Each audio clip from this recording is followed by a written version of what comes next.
أنا اليوم بدي أخبركم شو صار معي نهار الأحد كنت أخذي موعد لقص شعراتي على الساعة 5. أنا تأخرت على الطريق من ورا العجقة فوصلت 5:30 و5. فسألته إذا بيقصلي شعراتي بحمل تيك توك. ها؟ هم ما حدا عم يوصل. قلت له إذا بيمرقني قص شعري فبيقول لي إنه إيه أكيد. فمرقني قص شعري بس بلشت قص 6:05 وضليت بعد الكلوزنج تايم بساعة.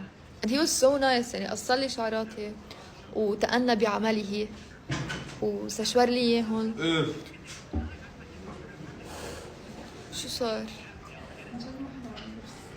انا بكيت من شوي فكرة والله وبعد بشيل على ابكي. شو؟ على معه 100,000 كيف طلعتيهم؟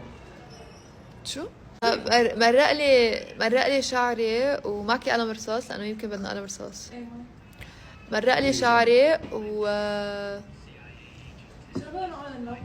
I think so. يمكن اللي معي ما بيلون. كيف قلم رصاص ما بيلون؟ anyways مرقني وسكرت الصالون معهم و he was so nice انه مرقني وعمل لي the best haircut ever وقال لي 2 days مقصوص شعري وبعد ما زيد وشعراتي بجننوا. اوكي I got an amazing haircut.